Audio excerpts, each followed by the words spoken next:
আসসালামু আলাইকুম রহমতুল্লাহ। সম্মানিত শ্রোতা মণ্ডলী, একজন ব্যক্তি তখনই মুমিন হয় যখন তার উদ্দেশ্য থাকে মহান রব আল্লাহ সুবহানাহু ওয়া তাআলাকে খুশি করা।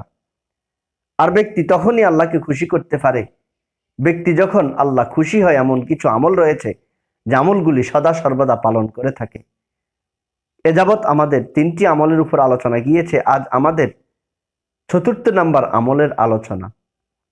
আল্লাহ খুশি হয় যে আমলগুলি বান্দা সদা সর্বদা পালন করলে তার মধ্যে 4th নাম্বার যে আমলটি রয়েছে, আল্লাহ রাব্বুল আলামিন পবিত্র কোরআনের সূরা জুমারের 3 নং আয়াতে ইরশাদ ফরমান, ইন্নাল্লাহা লা ইয়াহদি মান হুয়া কাযিবুন।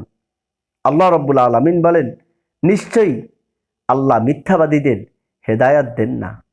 হাদিস শরীফে উল্লেখ রয়েছে, ক্বালা রাসূলুল্লাহ সাল্লাল্লাহু আলাইহি ওয়াসাল্লাম, ইয়াকুম ওয়াল কাযাবা ফা ইন্নাল কাযাবা ইয়াহদি ইলাল ফুজুরি ওয়া ইন্নাল ফুজুরা ইয়াহদি ইলান নার।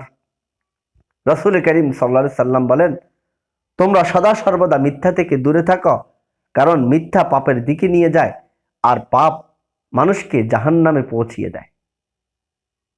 সম্মানিত শ্রোতা মণ্ডলী, তাহলে যে আমলগুলি করলে পরে আল্লাহ বান্দার উপর খুশি থাকেন, তার মধ্যে 4th নম্বরে আমলটি হচ্ছে বান্দা সদা সর্বদা নিজেকে মিথ্যা থেকে বিরত রাখবে।